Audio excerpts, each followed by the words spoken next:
If you're like me, you've sometimes spent hours scrolling Netflix trying to find a good horror movie to watch. Well, scroll no more, friend. In this video, I'm going to be giving you even more of the best horror movies on Netflix so that you know what to watch next.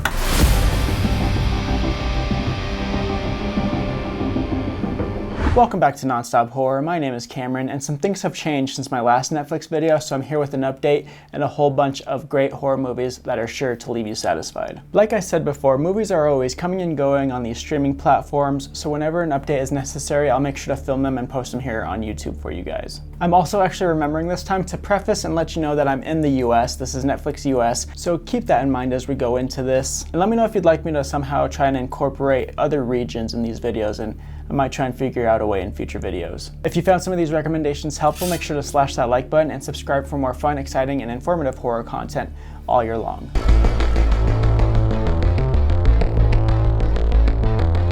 Every once in a while we get lucky and a found footage film comes along and just knocks our socks off. And that's exactly what Incantation did for me. I watched it, and now I need new socks. This is a Taiwanese horror film about a woman named Lee who was cursed after breaking a religious taboo 6 years ago. And now she must protect her daughter from the consequences of her actions. This is the highest grossing Taiwanese horror film to date, a list that I have done zero research on, but I'm sure it means something. Obviously, you've got to be a fan of foreign horror to enjoy this one, but if you're like me and you're always trying to look for those found footage horror gems, this one is for you. When Asian horror hits, it hits. And there's another great, certainly more popular found footage horror film that you can stream over on Netflix right now, but we'll get to that later on in the video.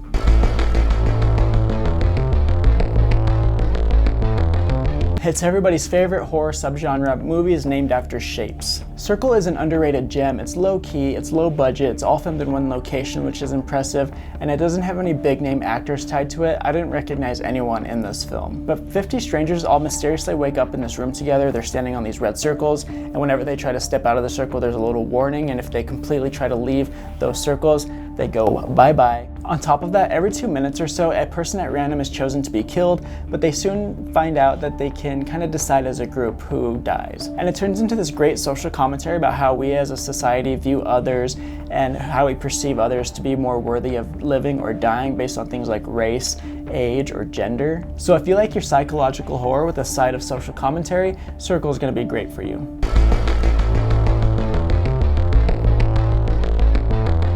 Jake Gyllenhaal, Ryan Reynolds, Rebecca Ferguson, Hiroyuki Sanada, space. Need I say more? On the surface, you might sit this one out because of the star-studded cast, but this one's actually quite good. And I'm not just saying that because I'm a Jake Gyllenhaal simp. What? A team of scientists on the International Space Station are trying to intercept this pod that has been retrieved from Mars, and they find this rapidly evolving life form in this pod. They find out that it took out life on Mars millions of years ago. So of course they think it's a great idea to bring it aboard the space station and endanger everybody on Earth. And so obviously that's not going to end well. Or will it? I don't know. Go watch it.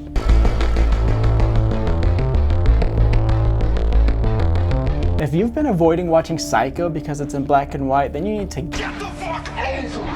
This movie was made by Alfred Hitchcock, and it's considered by many to be his best work. It's an important film for the horror genre as it set a new level of acceptability for violence, deviant behavior, and sexuality in American films. The plot centers around a woman, Marion Crane, who just stole a bunch of money and she's on the run, and she checks in to the Bates Motel where she meets the manager, the owner, Norman Bates, and there's something just a little off about Norman. We start to slowly learn these dark secrets about Norman and his mysterious mother as the movie goes on. And within this movie, we get two of the most iconic plot twists in horror history, so get off your butt and just go watch it already. Psycho 2 is even on Netflix, which is an interesting sequel because it literally takes place I want to say 20, 30, a long time after the first one, a lot of years after the first one, and it still stars Anthony Perkins as Norman Bates, and it's an interesting sequel because of that time jump.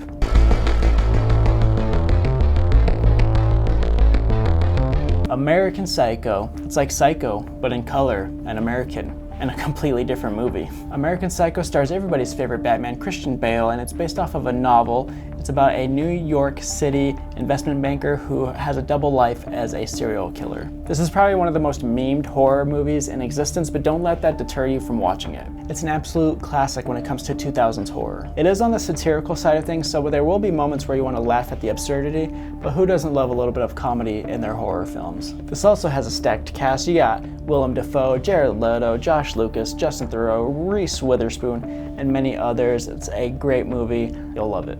And if you've seen this one already, you'll probably be shocked to learn that Leonardo DiCaprio almost got the role of Patrick Bateman over Christian Bale. Can you even imagine that?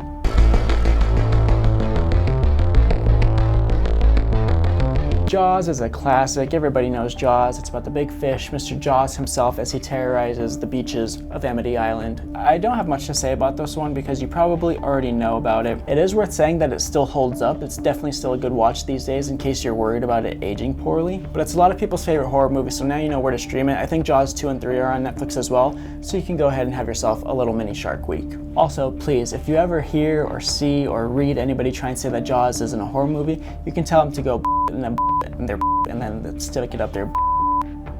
Thanks.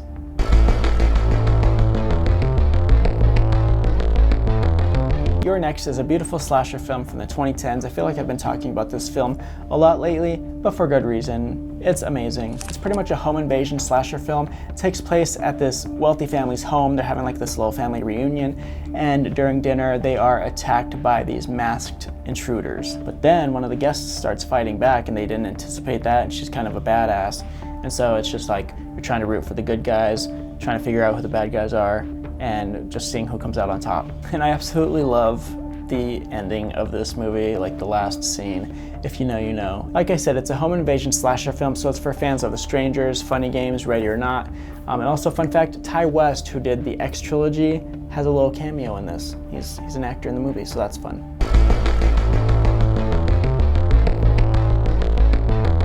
Evil Dead Rise is the most recent entry into the Evil Dead franchise. However, it is a standalone film, so it's not really connected to the other ones. Fun fact, this was supposed to be streaming only. It was just supposed to come out on like HBO Max or something, but then because the test screenings were going so well, they decided to give it a theatrical release, and I bet they're glad that they did because it brought in 147 million big ones, making it the highest grossing film in the Evil Dead franchise. Okay, now that I've sold you on the vanity metrics, let's get to the plot. Evil Dead Rise follows two estranged sisters who reunite, but their happy little family time is interrupted by the discovery of this ancient book that has the ability to release these bloodthirsty demons. This all takes place in their high-rise apartment building, hence the name Evil Dead Rise. And so yeah, it's exactly just that. It's Evil Dead in a high-rise apartment building. And so yeah, the sisters must fight against these evil forces, turning their home into a gory battleground. This movie is universally praised and even won some awards at the recent Chainsaw Awards put on by Fangoria, so there's a high chance that you're gonna enjoy this one.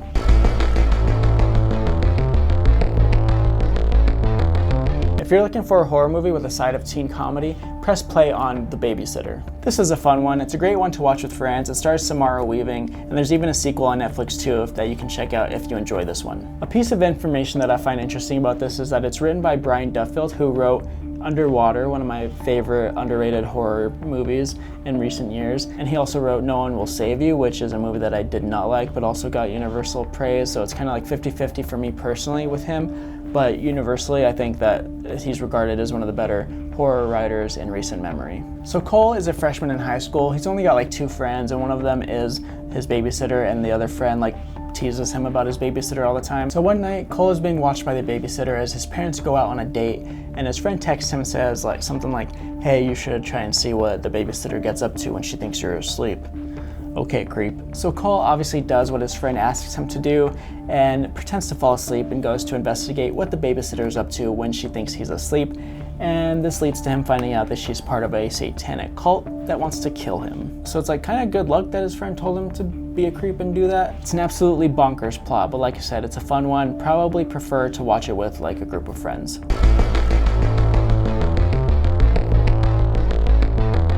Earlier in the video, I mentioned that there was another highly regarded found footage film on Netflix right now, and that is As Above, So Below. You'll hear this talked about a lot as one of the best found footage horror films, and I quite honestly have to agree. It's so good. If you haven't seen it, what are you doing? Get on it. As Above, So Below. It's about a team of explorers who go down into the catacombs underneath the streets of Paris, and they uncover a super dark secret that's happening down there, and it's just really good. It's one of the more higher production value found footage films. In case you're worried about like the video quality, it's actually like really high quality and a little bit easier to watch than a lot of found footage horror films. So give it a shot. Even if you're not that big on found footage, you might find a new favorite horror film here. So I have 2 more movies to talk about. I kind of consider them honorable mentions for this video because they do kind of veer way more into the thriller side of things, although one of them is pretty much horror. But yeah, just very much thriller.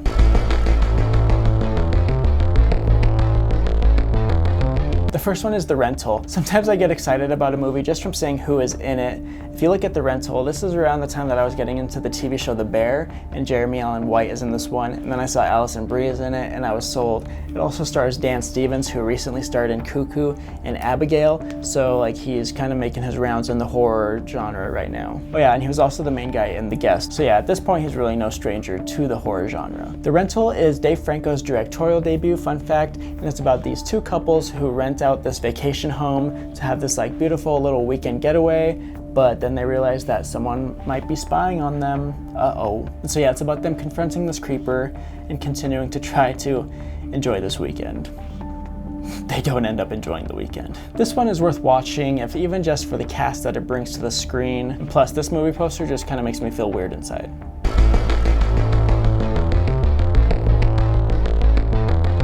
You've probably heard a lot of buzz around this new Netflix film called It's What's Inside, but should you give it a chance? My vote is yes, obviously, because it's in this video. I was pretty skeptical about this one, and I wouldn't exactly call it horror, but it is a good sci-fi thriller. Essentially, a group of friends gather for this like pre-wedding party get-together type thing, and one of the estranged guests lets them know that he has this device that can help them switch bodies if they want to, and so they decide to play a little game with it.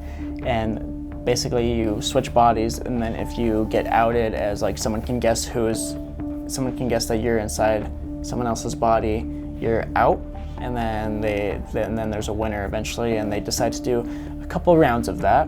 And as you can guess with most sci-fi mind fuckery, things get a little twisted. It's a really interesting plot, and the style of this film is what sticks out. There's a great use of color throughout the film that helps you discern between who is like the actual physical body and who's mentally inside of the body, if that makes any sense. And the cinematography, aside from the color, is great as well. The editing is on point. That's definitely what's going to stick out in your mind from this film. And this one you may need to rewatch a time or two to really get things straight in your head. Well, there you go, guys. A whole crew of horror films for you to watch this spooky season. It's October. I hope you're getting your fill of scary movies this month. Really quick, just to recap the films in my first Netflix video that are still on Netflix that you can watch. Those are Cam, Creep, The Autopsy of Jane Doe, The Wailing, Ouija, Origin of Evil, Backcountry, and The Ritual. Those are in my previous video that you can watch here if you haven't watched it yet. But if you are wondering if any of those are still on Netflix, those are the ones that are still on Netflix. There's a video I recently posted that talks about the movies that aren't on Netflix anymore, but they might be streaming somewhere else. So both videos definitely worth checking out. Let me know if you've seen any of these films that I recommended for you today. Let me know if you watched them after watching this video and what your thoughts on them were. Or if you're looking for any other specific type of vibe in a horror movie, let me know in the comments. I love providing recommendations for all of you guys. Well, thanks for stopping by the Nonstop Horror YouTube channel. My name is Cameron. You might only be here because it's October and it's spooky season, but make sure to like and subscribe because I'll be providing you with horror content all year long. So if that sounds like something you're into, make sure to subscribe and stick around so that we can continue to nerd out about the best movie genre out there all year long. Again, thanks. See you in the next one.